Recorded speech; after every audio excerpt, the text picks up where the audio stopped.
Welcome to Laser Reviews. Today I'm going to talk about Jack-o'-lantern from 1988. I watched this movie around Halloween, as it is a Halloween horror movie, but I had no time to review it until now. Now I'm instead uploading this video as a halfway to Halloween review, so I have something good to watch for Halloween 2025, or just whenever you feel like it. With all these horror movies out there, it can be difficult to pick and choose what to watch. And that is why I'm giving you this vibe check of Jack-o'-lantern, so you can make an informed decision if this is something that sounds like it might be up your alley, or if it's something you'd better skip, because with these finite hours on this earth, why should you waste your time watching a movie you wouldn't like? And I'm already wasting my time for you. That's why I'm here, telling you about the movie, giving you my honest take on it. And if what I'm telling you will sound bad, then you can skip it. This will not be a long video. I'm not gonna make a thorough review of it, and I'm also gonna keep it light on the spoilers. So let's get started. Jack-o'-lantern came out in 1988 and is written and directed by an Indian man by the name of Jack Mundra? I don't know if that's how you pronounce it. As such, it falls into the same category of movies made by foreigners who come to America to make a real American movie, a real Hollywood movie. You know, the same kind of backstory, the same kind of background that has given us some of the best, worst movies out there. Movies full of magic. Movies that are legendary. Movies that have a sparkle that is very difficult to define. Movies that are very difficult to define. Movies such as Troll 2, The Room, Birdemic, Dangerous Men, Samurai Cop, and more. These movies are special. They have a kind of vibe, a magic about them. Their script is completely inept. The acting is even worse. The decisions are inhumane, are alien, and they have this kind of sparkle, this energy to them as well. There is something I really love about these good bad flicks, and I'm of course not alone. I'm not unique for saying this, but I do love a good bad flick. I do love best of the worst, so to say. And does this movie really live up to these other movies? Is this movie really so bad it's good, or rather so bad it's as good as Troll 2, as good as The Room?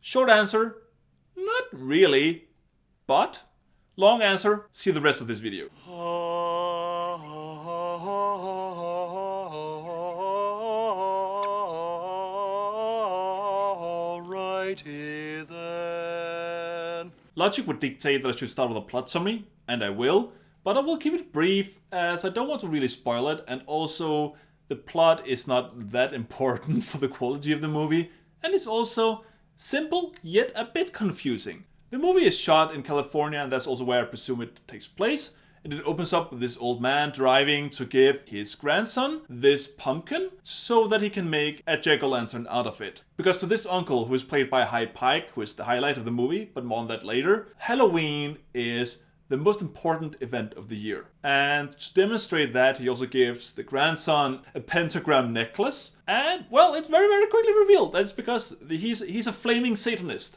The grandfather, Pyke, is a massive Satanist.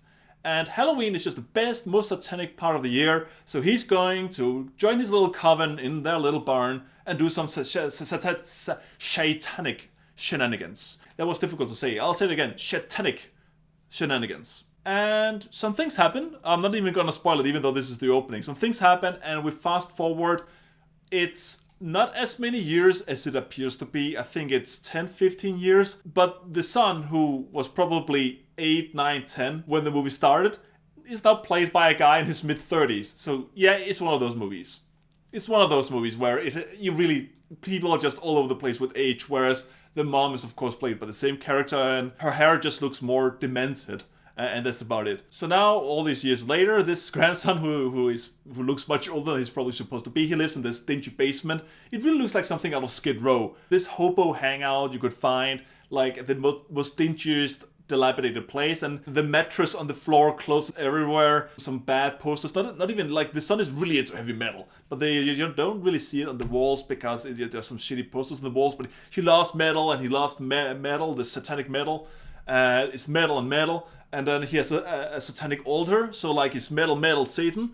He really took after his uncle, his grandfather there. I actually forgot if his uncle or grandfather, but Pyke. Of course, it's Pyke, so it's understandable. why he would have such an influence. And when he just wants to get out there, he's always fighting with his mom. He's always fighting with his good for nothing brother, or he's actually good for something because he's not a police officer, but like a trainee, or maybe he's a full-time police officer at this point. At least this aspiring. It's a very small town, so he's like, what do you call it? Police officer, police trainee, police hiree, not a hiree. And of course there's this class between the good cop, because, I mean, this is America in the 80s, so people thought the cops were good, and the bad Satanist, who really likes to rock. And he also likes to, because he has this girl, and they really like to, and you don't really see but it's implied. It's implied heavily that they do like to, and I'm censoring myself because, I don't know, YouTube. And then we of course have the sister who doesn't really have a good relationship with her satanic brother, but she does have a good relationship with her cop brother, and it might even seem a bit too close at times. And then she has a really good friend, and they love sneaking up on each other and seeing each other's boobs, and when they shower and play little games with toy spiders on each other, that sort of thing, little quirky. So apparently for some reason it seems that this is the first time that the sister's friend meets the brother, and maybe even also the mother, but at least the brother. And I don't understand why, because these are the best friends, and they seem to always be hanging out together, and even hang out at the house where the whole family lives in. All of the brothers, the mother, the sister, they all live the same place, but for some reason her friend hasn't met her brother before. Again, when I said these movies are poorly written, they are. Something immediately starts to happen between the brother and the sister's friend, and it quickly emerges that this is probably going to be a subplot, that they are trying to get together somehow. So there is this, I'm not going to call it love triangle, because it's not that incestuous, the relationship, but it's honestly a bit odd just how interested the sister is in setting up her friend with her brother. It's really, it's a bit creepy. It's a bit weird. I don't know, I never had a big sister or a little sister, so I don't know if sisters always try to hook up their friends with their brothers. Maybe it is. Maybe it's me who's weird here. Finally, we have the mom who is grieving, the mom who is distressed. She is kind of a wreck. She's really not doing well. She feels like she's losing this family because they're growing old, they're moving out, they're living their own lives. She's a very controlling mother. She doesn't like the idea of her daughter going to this big Halloween party. She doesn't like the idea of people having sex. She doesn't like the idea of having her son who listens to metal and doesn't really do much with her life. I mean, the second part I do understand. If you're just some kind of basement loser, that might be something you want to therapy or something. Talk to your son. Don't be this kind of bad controlling mother, that sort of thing. Anyway, that's the dynamic in the movie. Those are the characters you have. And again, of course, you have Pyke. Let's not forget Pyke, but I'll not get to him just yet. And that's what I will say about the plot. It has a lot of kills, but they are quite mediocre or below mediocre. They're not that inventive. The effects are not that great. The killer is not that intimidating. The setting is not that interesting. The locations are quite awful. And yeah, as a slasher, it's just not great. And why am I then talking about it? Why do I decide to talk about it? What are the qualities? As I said, it has these qualities of being a good bad film. Very, very bad dialogue. So you're on duty now? I work tonight. I work at the party. Oh, so we'll see more of each other. Oh, come on, Beth. Very bad costumes at times. Very, very odd decisions. Also, the kills are sometimes so bad they're kind of good. And those are the qualities that do make it worth watching, sort of. Because the first half hour, the first 40 minutes, that's where it's really good. That's where it's one of those, what is going on? My mind is melting. What am I even watching? Why are you saying those things? What is happening here? And then it becomes more of just a generic slasher. And then there are moments, especially towards the ending, where it has more of those, what the hell is this? Or this is kind of cool, but also what the hell? My acting is bad, but I'm just trying to convey the emotions I felt. So it is a good bad flick. It does have a lot of these terrible decisions again.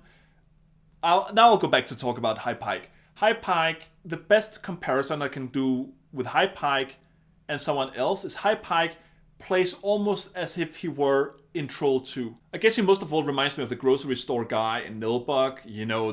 The guy who really doesn't like milk, or no, they do like milk though. I think most of all he reminds me of the grocery store guy in Nilbog, the guy who really doesn't like eggs. Eggs. I come by the store to pick up some candles for your ceremony. What do you call yourself doing here? I don't know, just having a little fun, you know. Yeah. He's chewing the scenery. Every single scene he's in, his overacting is perfect. Well, what's wrong with raising a little hell? You know, I can't sit around and jaw with the law.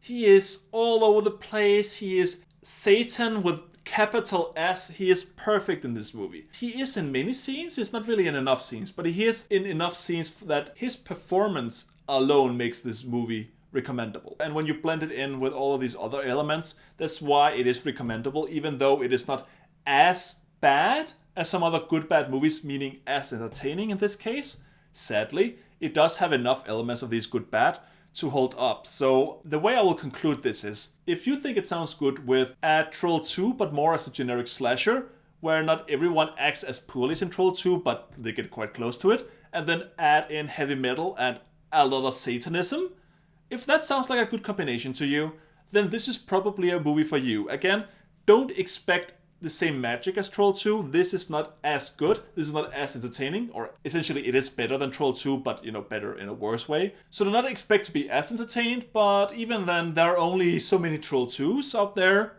Maybe only one of them, I guess. And therefore, just some that have some of the same magic as Troll 2. I would say that's a movie worth watching. And that's why I'm recommending it. I'm recommending you to watch Jack-o'-lantern. So that's all I wanted to say about this video. Definitely not a movie for everyone, but it does have some of that good bad magic that I do adore. And also, having some heavy metal and satanism in movies never hurts. And yeah, that's where I'm gonna end this. I said it was a short video, so this should come to no surprise for you as well, that of course this video is not gonna be that long the whole time. You could see how much time was left for the whole little timer on the bottom and everything. Of course, I can't do that when I'm making this video, but yeah, it's a short video, and I hope you had fun. I hope that if you found it interesting, you'll go out and watch this movie. There are, of course, other good, bad Halloween or heavy metal horror movies out there, and I might review more of them in the future. But for now, this is what I have to recommend. This is what I have to review. So stay tuned if you want to see similar videos, or if you want to see when I actually get back to talk about franchises. Probably the franchise I'll be doing when this comes out is The Terminator. I made one video on The Terminator, and then I got into a world of trouble, but you can watch some of my other videos for that. And that's why I am now, well, behind schedule, to put it mildly. So if that sounds interesting to you, you can subscribe, you can stay tuned. And of course, if there are other horror movies like Troll 2, like some of these good bad movies that you think are worth sharing, then you can write them in the comments. Maybe I'll actually do a video of them at some point, or maybe it's something I haven't seen before, and I will just sit there alone, watch these movies, and giggle away. That would also be quite nice. I don't have to share all my love. Anyway, thank you for watching. Have a great day. Goodbye.